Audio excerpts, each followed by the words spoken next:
Praise the Lord, shalom everyone. मैं sister ज्योति एक बार फिर से आप सभी भाई बहनों का स्वागत करती हूँ प्रभु यीशु मसीह में। आशा करती हूँ 2022 आप सबों के लिए आशीष का कारण रहा है और आप सभी 2022 में प्रभु में आनंद के साथ बढ़ रहे हैं। हालेलुया, प्रभु का धन्यवाद हो। मेरे प्रियो, आज मैं जो आपके सामने परमेश्वर के वचन को लेके आई हूँ, परमेश्वर का धन्यवाद करती हूँ। मैं जब किचन में काम कर रही थी, उस समय परमेश्वर ने मुझसे बातें करी और परमेश्वर ने आप लोगों के लिए एक संदेश मेरे अंदर डाला और वो संदेश को मैं आप सभी के सामने शेयर करूंगी। और ये संदेश, ये टॉपिक प्रभु ने मेरे समय डाला, वो संदेश है, युद्ध आपका है लेकिन विजय तो परमेश्वर की ओर से ही प्राप्त होगा। हालेलुया, युद्ध आपका है लेकिन विजय परमेश्वर की ओर से ही प्राप्त होगा। मेरे प्रियो, इस समय आप नाना प्रकार के परेशानियों से, नाना प्रकार के दिक्कतों से गुजर रही हो। एक युद्ध की भांति है, पर ये युद्ध को आप अपने आप से नहीं विजय पा सकते हैं। आप अगर ये युद्ध अपने आप से विजय होते तो परमेश्वर की आवश्यकता नहीं पड़ती। पता है, पवित्र शास्त्र में परमेश्वर को यहोवा निशी कहा गया, यानी विजयी परमेश्वर। आप जब विजयी परमेश्वर को अपने साथ लेंगे और अपना युद्ध प्रभु के हाथ में सौंपेंगे तो निश्चय आप युद्ध में विजय को प्राप्त करेंगे। इसलिए मैंने आपसे कहा, युद्ध आपका हो सकता है पर विजय परमेश्वर की ओर से आती है। हालेलुया। हम संदेश में जाएं, आइए उससे पहले एक वचन को पढ़ेंगे कि हमारा परमेश्वर कितना भला है और वचन के द्वारा ही प्रभु हमसे बातचीत करते हैं। मेरे प्रियो, परमेश्वर का वचन कहता है इस समय, नीति वचन अध्याय 21 का 31 के पद में लिखता है, 21 अध्याय 31 पद में लिखा है, युद्ध के दिन के लिए घोड़ा तैयार तो मिलता है परंतु जय यहोवा से ही मिलती है। सुलेमान यहाँ लिखते हैं, युद्ध के दिन के लिए घोड़े तैयार तो होता है परंतु जय यहोवा से ही मिलती है। आप लड़ने जा रहे हो, आपके पास सब कुछ है, लेकिन आपके पास अगर परमेश्वर का हाथ ना हो, परमेश्वर की आशीष, परमेश्वर का दाहिना हाथ आपके जीवन पे ना हो, तो आप कितना भी युद्ध लड़ लो, आप कभी विजय को नहीं पा सकते। पर जब आपके हाथ पर, आपके सर पर प्रभु का हाथ है, आपके सर पर प्रभु की आशीष है और आप प्रभु के भय में चलते हैं और परमेश्वर के वचन को मानते हैं, तो आप हर सिचुएशंस में, हर हालात में विजय को पाएंगे। आमीन। क्योंकि वचन तो आप ही कहता है, युद्ध के दिन के लिए घोड़े तो तैयार मिलते हैं परंतु जय यहोवा परमेश्वर से ही हमें मिलता है। हालेलुया। युद्ध, किस तरह के युद्ध? आपके निजी जीवन में बहुत सारे युद्ध हैं। परिवार में हो सकता है आप अकेले विश्वासी हो और आपके अकेले विश्वासी होने की वजह से आपको कई प्रकार की परेशानियों का भी सामना करना पड़ रहा हो, ये एक युद्ध है आपके जीवन में। आर्थिक समस्या आपके सही नहीं है, ये भी आपके लिए एक युद्ध है आपके जीवन में। इन दिनों मेरे प्रियो, मेरे पास ऐसे बहुत सारे केस आ रहे डिवोर्स को लेकर के। इन डिवोर्स के मामले में भी अगर आप परमेश्वर को नहीं पकड़ेंगे तो आप हार जाएंगे, पर आप अगर इस डिवोर्स के मामले में भी परमेश्वर को पकड़ते हैं तो विजय आप ही को प्राप्त होगा। हालेलुया। आपको संतान नहीं है, ये भी आपके लिए एक युद्ध है, क्योंकि कहीं ना कहीं से आपको तानाएं मिलती है, बहुत सारी तानाएं पड़ती है, नाम धराई होती है, आपका विवाह नहीं हो रहा, ये भी एक तरह से आप युद्ध में ही तो चल रहे हैं। आपके घर में कर्जे पे कर्जे, लोन पे लोन, ईएमआई पर ईएमआई, घर की माली हालत सही नहीं है, बहुत सारे आपके शरीर में बीमारियां हैं, बहुत सारे आपके जीवन में कर्ज हैं, श्राप हैं। आपके घर में एक बीमार होता है, अगर वो ठीक होता है दूसरा बीमार पड़ता है। आपका बिजनेस जो चलता है अचानक से खराब हो जाता है और वो ठीक से चलने नहीं लगता। आप मन में सोचते कुछ है और आपके जीवन में कुछ और हो जाता है। ये सारी चीजें, सांसारिक रूप से जो आप युद्ध लड़ रहे हो, मानसिक रूप से जो युद्ध लड़ रहे हो, भौतिक से जो युद्ध को लड़ रहे हो, आत्मिकता के तौर से जो युद्ध को लड़ रहे हो, इन सारे युद्ध पर अगर आपको विजय प्राप्त करना है तो वो आपको परमेश्वर के शरण में आना पड़ेगा। क्योंकि सर्वशक्तिमान सृष्टिकर्ता जिसे मुझे और आपको रचा है, उसे सब कुछ पता है। हालेलुया। और वो आपके युद्ध को विजय में बदल सकता है, क्योंकि उसके लिए कोई काम कठिन नहीं। वो इशाया 41 पद में लिखता है कि परमेश्वर जिस काम को पकड़ ले, उसे जब तक वो पूरा ना करे, वो तब तक शांत नहीं बैठता है। हालेलुया। आपको पता है मेरे प्रियो, आपके जीवन में जो बीमारियां हैं, कर्जे हैं, श्राप हैं, आपका वैवाहिक जीवन सही है, आप निसंतान दंपति है, आपका विवाह नहीं हो रहा है, फाइनेंशियल दिक्कत में, घर में अशांति है, आप घर में अकेले विश्वासी हैं, पर इन सब चीजों में जब युद्ध कर रहे हो, आप जो अपने से युद्ध कर रहे हो ना, कि मैं इसको सब ठीक कर लूंगा, मैं सब चीज ठीक कर लूंगा। बहुत लोगों के मुंह से मैं सुनती है, मुझे सब मालूम है, मैं सब ठीक कर सकता हूँ, उसको सोल्यूशन पता है, मैं सब ठीक कर लूंगा। लेकिन वो कर नहीं पाता है, क्योंकि वो अपना युद्ध अपने से लड़ रहा है। ओवर कॉन्फिडेंट, अब घमंड, नॉलेज का घमंड, ज्ञान का घमंड उसे ले डूब रहा है, पैसों का घमंड उसे ले डूब रहा है। आपको पता है, ऐसे व्यक्ति कभी भी अपने युद्ध को नहीं जीत सकते हैं। लेकिन जो व्यक्ति परमेश्वर के भय को मानता है, परमेश्वर की आज्ञाओं को मानता है और परमेश्वर के साथ चलता है ना, उसे परमेश्वर कद उसके जीवन में कितनी भी बड़ी युद्ध क्यों ना आ जाए, हो सकता है एक बार उसे निराशा मिली, 2 बार निराशा मिली, तीसरी बार निराशा मिले, लेकिन ऐसा नहीं है कि उसे बार बार निराशा मिले, क्योंकि उसने अपना ईमान परमेश्वर पर रखा। और जो ईमान वो परमेश्वर पर रखता है, परमेश्वर उसे जरूर विजय को देता है। हो सकता है आपके जीवन में भी आप कई परेशानी से गुजर रहे हैं। ये बहुत तकलीफ होता है जब हम परेशानी में रहते हैं। और मैंने आप लोग को पता, परेशानी में परमेश्वर को प्रेज करना बहुत जरूरी है, लेकिन हम लोग परेशानी में, दुख में परमेश्वर को प्रेज ही नहीं करते हैं, तकलीफों में परमेश्वर को याद ही नहीं करते हैं, और कहते क्यों हमारे जीवन में ये सब चीजें आ रही। पता है, अच्छे दिन में परमेश्वर को प्रेस करना अच्छी बात है, लेकिन दुख के समय में, जब आपके घर के कंडीशंस, घर के हालात सही नहीं चल रहे हैं, आपके परिवार में शांति नहीं है, अशांति है, आपके घर में कर्जे हैं, बीमारी है, कर्ज है, आप निसंतान और डिवोर्सी हो, आपके घर में बेटा का विवाह नहीं हो रहा है, आपके बिजनेस सही नहीं चल रहा है, ऐसे बुरे कंडीशन पर भी जब आप प्रभु को प्रेस करेंगे, तो परमेश्वर आपको विजय देगा, क्योंकि परमेश्वर अपने बच्चों से प्रेम रखता है। वो सृष्टिकर्ता जिसने मुझे और आपको यहाँ भेजा, उसे बखूबी पता है हमारी परेशानियों को, पर हम अपनी परेशानी को खुद से कभी भी हल नहीं कर सकते। इसलिए हमारे जीवन में पहला स्थान परमेश्वर का होना चाहिए। इसलिए मेरे प्रियो, परमेश्वर ने हमें बताया यूहन्ना के अध्याय में कि हमारे जीवन में, संसार में जब तक रहेंगे, हमारे जीवन में परेशानी रहेंगी, लेकिन परमेश्वर ने कहा कि वो संसार को विजय किया है। कैसे? जब इन परेशानियों में भी हम परमेश्वर को प्रेस करते हैं, तो विजय हमारे लिए निश्चिंत है। इसीलिए तो उसका नाम यहोवा निशी रखा गया। आमीन। आइए हम वचन से ही देखें, पहला सामुएल के अध्याय 17 के, अगर हम 41 से पढ़ें, 41 से लेकर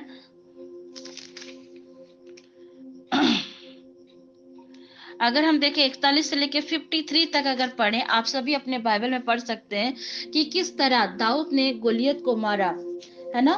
यहाँ पर देखिए, शाऊल परमेश्वर की उपस्थिति में जब तक था, वो विजय को प्राप्त कर रहा था, लेकिन जैसे उसने परमेश्वर की आज्ञा को नकारा, परमेश्वर की उपस्थिति से दूर भागा, उसके जीवन में गोलियत नामक एक बड़ी परेशानी आ पड़ी और वो उससे जीत नहीं पा रहा था।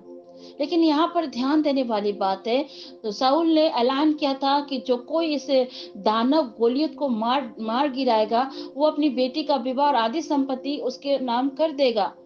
मेरे प्रियो, हम आपको, हमारे जीवन में कई बार हम पैसों का घमंड करते हैं, बहुत सारी चीजों का, ज्ञान का घमंड करते हैं, बहुत अच्छे हेल्थ का घमंड करते हैं, नॉलेज का घमंड करते हैं, लेकिन आपका घमंड ऊपर चला जाए, ओवर कॉन्फिडेंस हो जाए, तो आपकी भी हालत शाऊल की भांति हो सकता है। जिस तरह शाऊल के जीवन में हुआ, उसने ओवर कॉन्फिडेंट था, वो परमेश्वर की आज्ञा को नहीं माना, उसने एक बार नहीं कई बार परमेश्वर की आज्ञाओं को नहीं माना, जिस वजह से परमेश्वर ने एक जगह यह भी कहा कि वो शाऊल को राजा बनाकर पछताता है। यहाँ आप पढ़ सकते हैं पहला शामूएल की पत्री में। लेकिन यहाँ ध्यान देना है, ये गोलियत नामक दानव जो उसके जीवन में आया था, उसने ऐलान किया था कि जो कोई उसे मारेगा वो अपनी बेटी को विवाह और आदि संपत्ति उसके नाम कर देगा। यहाँ पर जो दाऊद मात्र एक चरवाहा था, क्या था? मात्र एक चरवाहा था। लेकिन वो चरवाहा जब सुना कि ऐसे ऐसे परिस्थितियां आई हैं और वो दानव परमेश्वर की निंदा करता है और राजा को गाली देता है, परमेश्वर की निंदा पे निंदा कर रहा है, तब चरवाहा दाऊद, मात्र वो 17 साल का बच्चा, उसने क्या कहा? मैं लड़ूंगा उससे। क्योंकि वो किसके नाम से लड़ने जा रहा, आप आगे बाइबल में पढ़ सकते हैं। परेशानी आई, दाऊद उससे लड़ने गया। आप देख सकते हैं, दाऊद मात्र एक 17 साल का बच्चा है। कई बार आपके घर में भी ऐसे लोग होते हैं जो परमेश्वर के भय पर चलते हैं और परमेश्वर की आत्मा के द्वारा जब वो आपके घर में बात करते हैं तो आप उसकी बात को सुनते नहीं हो, नकार देते हो, सोचते ये छोटा सा बच्चा क्या कर सकता है। इसी तरह साउल ने भी सोचा ये दाऊद क्या कर सकता है, लेकिन यही दाऊद ने गोलियत नामक दाऊद दानव को मार गिराया।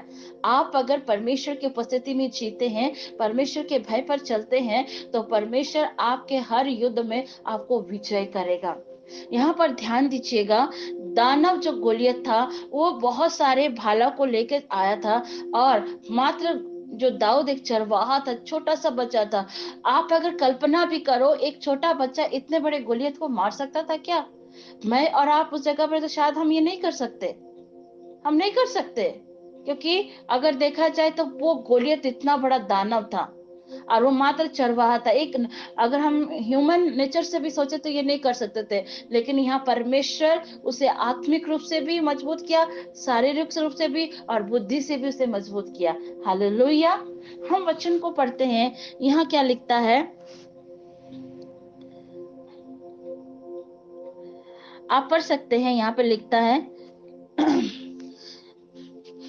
42 में पढ़ी, जब उस फलिस्ती ने दृष्टि करके दाऊद को देखा तब उसे तुच्छ जाना, क्योंकि वह लड़का ही था और उसके मुख पर लाली झलकती थी और वह सुंदर था। तब फलिस्ती ने दाऊद से कहा, क्या मैं कुत्ता हूं कि तू लाठी लेकर मेरे पास आता है?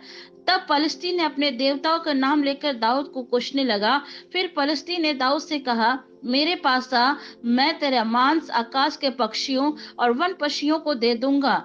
दाऊद ने फलिस्ती से कहा, तू तो तलवार और भाला और सांगा लिए हुए मेरे पास आता है, परंतु मैं सेनाओं के यहोवा के नाम से तेरे पास आता हूँ, जो इजरायली सेना का परमेश्वर है और उसी को तूने ललकारा है। आज के दिन यहोवा तुझको मेरे हाथ में कर देगा और मैं तुझको मारूंगा और तेरा सिर तेरे धड़ से अलग करूंगा। और मैं आज के दिन पलिश्ती सेना के सब आकाश के पक्षियों और पृथ्वी के जीव जंतु को दे दूंगा। तब समस्त पृथ्वी के लोग जान लेंगे इज़राइल में एक परमेश्वर है, और यह समस्त मंडली जान लेगी कि यहोवा तलवार या भाले के द्वारा जन्म जयवंत नहीं करता, इसलिए कि संग्राम तो यहोवा का है और वही तुम्हें हमारे हाथ में कर देगा। आमीन। यहाँ पर पलिस्तीस को कोस रहा है, उसके परमेश्वर को गाली दे रहा है, दाऊद को कोस रहा है, लेकिन दाऊद उसको क्या कह रहा है? युद्ध मेरा नहीं है, युद्ध परमेश्वर का है और मैं परमेश्वर जो हमारा यहोवा है, मैं उसके नाम से तुझसे लड़ने आऊंगा। हालेलुया। यहाँ पर क्या लिखता क्या है? परंतु मैं, आप पढ़ सकते हैं 45 में, दाऊद ने फलिस्ती से कहा, तू तो तलवार और भाला और सांगा लिए हुए मेरे पास आता है, परंतु मैं सेनाओं के यहोवा के नाम से तेरे पास आता हूँ, जो इजरायली सेना का परमेश्वर है और उसी को तूने ललकारा है। आमीन। मेरे प्रियो, ये परमेश्वर के नाम को आगे लेके चल रहा है और ये क्लेम कर रहा है कि युद्ध मेरा नहीं, परमेश्वर का है और परमेश्वर को ही तूने ललकारा और आज ही के दिन परमेश्वर तुझे मेरे हाथ पे कर देगा। हालेलुया। यहाँ पर युद्ध जो है आपके जीवन में, जो माहौल है, सिचुएशन है, कर्जों का सिचुएशन है, लोन का सिचुएशन है, आपके जीवन में डिवोर्स का सिचुएशन है, निसंतान का सिचुएशन है, आपके जीवन में बीमारियों का है, बिजनेस का सिचुएशन है, खराब बिजनेस चल रहा है, आपके जीवन में आपके बच्चों का विवाह नहीं होने आने वाला सिचुएशन चल रहा है, ये जो सारी युद्ध हैं, परेशानियां हैं, इन परेशानियों में जब आप कहेंगे कि इन परेशानियों में ये परेशानी, ये दिक्कतें मेरी नहीं, इससे इन परेशानियों से बड़ा कोई है तो वो मेरा परमेश्वर है जो मेरे युद्ध को लड़ेगा, और मेरे आगे यहोवा परमेश्वर है और परमेश्वर ही मुझे विजय करेगा। आप आगे पढ़ेंगे, परमेश्वर ने दाऊद के हाथ में गोलियत को मात्र एक छोटे से पत्थर के द्वारा मारकर गिरा दिया। हालेलुया। इसी तरह आपके जीवन में भी जो युद्ध है, जो परेशानी है, जो दिक्कत है ना, उसे आप खुद से मत लड़िए। आप खुद से लड़ोगे तो आपको निराशा मिलेगी, लेकिन जब आप अपना युद्ध, आप अपना परेशानी, आप अपना कर्जा, आप अपना दिक्कतें, आपका जो भी परेशानी है, उन सारी परेशानियों को, उन बीमारी को, कर्ज को, आपकी हर एक सिचुएशन को जब आप प्रभु के हाथ में सौंप देंगे, और सौंपने के बाद आप निरंतर प्रार्थना करेंगे और कहेंगे कि युद्ध मेरा नहीं परमेश्वर का है, तो आप विजय को प्राप्त करेंगे। हालेलुया। मैं सिस्टर ज्योति आज आपको इंकरेज करती हूँ खुदा के कलाम से। आप सबके जीवन में बहुत सारी परेशानियां चल रही है। आपको सच कहूं तो मेरे लाइफ में भी कई एक परेशानियां हैं और मैं परेशानी से जूझती भी हूँ, लेकिन इन परेशानियों में मैंने हमेशा अपने परमेश्वर को आगे रखा, और जब भी मैंने परमेश्वर को आगे रखा और उससे अपनी सारी बातें खोल कर कही, क्योंकि मैं जानती हूँ कि मेरा परमेश्वर मेरी परेशानी से बड़ा है और मुझे हर परेशानी में, हर सिचुएशन में मुझे विजय ही देता है। हालेलुया। परमेश्वर तब आपके साथ होगा जब आप प्रभु में रहकर परमेश्वर के वचन को मानेंगे, परमेश्वर की आज्ञा को मानेंगे और अपनी सारी समस्या प्रभु के पास रखेंगे। और परमेश्वर के जब अपना समस्या को दे देते हैं तो आप निरंतर विश्वास से कहें, युद्ध मेरा नहीं परमेश्वर का है और परमेश्वर मुझे विजय करेगा। इसलिए तो मैंने आपसे कहा, युद्ध आपका हो सकता है पर विजय तो परमेश्वर के द्वारा ही निर्धारित होती है। हालेलुया। युद्ध के लिए घोड़े तैयार हैं पर विजय यहोवा की ओर से मिलती है। जिस तरह दाऊद ने भी इतने बड़े दानव गोलियत को, जो बहुत बड़ी परेशानी दिख रही थी पूरे इजरायली को, उन परेशानी को परमेश्वर ने 1 मिनट में उसे दूर कर दिया। हालेलुया। उसी तरह आपके जीवन में जो परेशानियां आई हैं, दिक्कतें आई हैं, जो तकलीफें, जो बीमारी है, कर्जा है, जो निसंतान है, अविवाहित है, जिनके जीवन में, जिनका डिवोर्स का कंडीशन तक पहुंच गया, इन सभी से मैं कहूंगी मेरे प्रियो, अपने युद्ध को परमेश्वर के हाथ में सौंपे। अपने हर हालात को, अपने हर कंडीशंस को प्रभु के हाथ में सौंपे।